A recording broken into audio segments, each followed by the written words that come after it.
मेरे प्यारे भक्त, शिव भोलेनाथ का जन्म कैसे हुआ सुने इस वीडियो में। एक अग्नि स्तंभ से प्रकट होने की कथा, लिंगोद्भव कथा। शिव पुराण और स्कंद पुराण में वर्णित एक प्रसिद्ध कथा के अनुसार एक बार भगवान ब्रह्मा और भगवान विष्णु में यह विवाद हुआ कि दोनों में कौन श्रेष्ठ है। तभी एक विशाल अनंत प्रकाश स्तंभ, ज्योतिर्लिंग, प्रकट हुआ। ब्रह्मा और विष्णु ने इस स्तंभ के आदि और अंत का पता लगाने की कोशिश की। विष्णु जी ने वराह, सुअर रूप धारण कर स्तंभ का आधार खोजने की कोशिश की, जबकि ब्रह्मा जी ने हंस का रूप लेकर इसके शिखर को खोजने का प्रयास किया, लेकिन वे दोनों असफल रहे। तब उसी स्तंभ के मध्य से भगवान शिव प्रकट हुए और उन्होंने बताया कि वे ही सृष्टि, पालन और संहार के वास्तविक कारण हैं। इस तरह भगवान शिव को स्वयंभू कहा गया, जिसका अर्थ है कि वे स्वयं से ही प्रकट हुए हैं। 2. सृष्टि की रचना से पूर्व शिव का अस्तित्व वेदों और उपनिषदों के अनुसार जब कुछ भी नहीं था, ना आकाश, ना पृथ्वी, ना जल, तब केवल एक अनंत ऊर्जा थी जिसे महाशिव कहा गया। उन्हीं से आदि शक्ति माता पार्वती की उत्पत्ति हुई और फिर उन्होंने सृष्टि का विस्तार किया। 3. ब्रह्मा के मन से जन्म की कथा। एक अन्य कथा के अनुसार जब सृष्टि का आरंभ हो रहा था, तब भगवान ब्रह्मा ने अपनी मानसिक शक्ति से कई ऋषियों और देवताओं को उत्पन्न किया। कहा जाता है कि उन्होंने अपने मन से रुद्र, शिव का एक रूप, को उत्पन्न किया। इसलिए भगवान शिव को ब्रह्मा के मन से उत्पन्न रुद्र भी कहा जाता है। 4. शिव का जन्म और माता पार्वती से विवाह। शिव भले ही अजन्मा है, लेकिन पार्वती जी से विवाह के बाद उनके पुत्रों भगवान कार्तिकेय और भगवान गणेश का जन्म हुआ। इससे भगवान शिव को एक पिता के रूप में भी देखा जाता है। भगवान शिव का स्वरूप केवल एक देवता तक सीमित नहीं है, बल्कि वे संपूर्ण ब्रह्मांड की आधारशिला है। वे न केवल संहार करता है, बल्कि संरक्षक, कल्याणकारी और सृष्टि के मूल स्रोत भी हैं। 1. शिव संहार और पुनरुत्थान के प्रतीक। भगवान शिव को संहार का देवता कहा जाता है, लेकिन यह संहार विनाशकारी नहीं, बल्कि सृजनात्मक होता है। वे संहार करके नए जीवन और ब्रह्मांड की पुनर्रचना करते हैं। यही कारण है कि उन्हें महाकाल कहा जाता है, जो समय से परे हैं और काल, मृत्यु के भी अधिपति हैं। 2. शिव तत्व। निराकार से साकार तक शिव तत्व का अर्थ है संपूर्ण अस्तित्व की चेतना। वे न तो केवल मूर्त रूप में सीमित है, न ही केवल निराकार ऊर्जा है।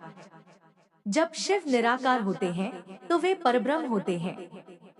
जब वे साकार होते हैं, तो वे महादेव कहलाते हैं। जब वे अपने भक्तों की रक्षा करते हैं, तो वे नीलकंठ बन जाते हैं। जब वे संहार करते हैं, तो रुद्र रूप में प्रकट होते हैं। 3. शिव की लीला। विभिन्न युगों में प्रकट होने की कथाएं। यद्यपि शिव अजन्मा है, फिर भी वे विभिन्न युगों में विभिन्न रूपों में प्रकट होते हैं। सतयुग में शिवजी ने रुद्र रूप में प्रकट होकर अधर्मियों का संहार किया। उन्होंने ब्रह्मा जी द्वारा रचे गए पहले मनु को सृष्टि विस्तार का ज्ञान दिया। त्रेतायुग में शिव भगवान राम ने रावण का वध करने से पहले रामेश्वरम में शिवलिंग स्थापित कर उनकी पूजा की। माता सीता को वरदान दिया कि वे अगले जन्म में शिव पत्नी बनेंगी।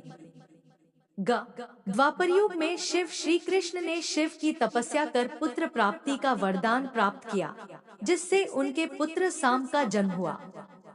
महाभारत युद्ध में अर्जुन को पाशुपतास्त्र देने के लिए किरात रूप में शिव प्रकट हुए। कलयुग में शिव कहा जाता है कि भगवान शिव कलयुग में कल्याणकारी रूप में उपस्थित रहते हैं और उनके भक्तों को मार्गदर्शन देते हैं। काशी, वाराणसी को उन्होंने अपना निवास स्थान बनाया, जहां वे मरते हुए जीवों को मुक्त करते हैं। 4. शिव की भक्ति। सरल और सहज मार्ग। शिव भक्तों को यह मान्यता है कि शिव जी को प्रसन्न करना अत्यंत सरल है। वे भोलानाथ हैं, जो अपने भक्तों की थोड़ी सी भक्ति से भी प्रसन्न हो जाते हैं। केवल बेलपत्र, जल और सच्ची श्रद्धा से उनकी पूजा की जा सकती है। कोई भी जाति, धर्म, वर्ग का व्यक्ति नमः शिवाय मंत्र का जप कर उनका आशीर्वाद प्राप्त कर सकता है। 5. शिव और शक्ति। आदि शक्ति के साथ शिव का संबंध। भगवान शिव और माता पार्वती का संबंध केवल पति पत्नी का नहीं, बल्कि पुरुष और प्रकृति, ऊर्जा और चेतना का मेल है। शिव शक्ति के बिना केवल शव, निर्जीव हैं। माता पार्वती या सती के बिना वे योगी हैं, और माता पार्वती के साथ वे गृहस्थाश्रमी हैं। शिव पार्वती का विवाह दर्शाता है कि योग और भोग का संतुलन ही पूर्ण जीवन है। 6. शिवलिंग। शिव की अनंत ऊर्जा का प्रतीक। शिवलिंग केवल पत्थर की मूर्ति नहीं, बल्कि शिव की अनंत ऊर्जा और ब्रह्मांडीय चेतना का प्रतीक है। शिवलिंग का अंडाकार स्वरूप ब्रह्मांड के निर्माण, संरक्षण और संहार को दर्शाता है। यह ध्यान और समाधि का भी प्रतीक है। वैज्ञानिक दृष्टि से भी शिवलिंग ऊर्जा के केंद्र का प्रतिनिधित्व करता है। भगवान शिव सिर्फ एक देवता नहीं, बल्कि संपूर्ण ब्रह्मांड की आत्मा है।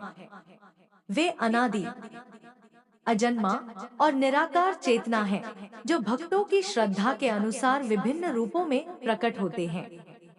वे दयालु भी हैं और रौद्र भी, योगी भी हैं और गृहस्थ भी, संहारक भी हैं और पालक भी। यही कारण है कि वे महादेव कहलाते हैं।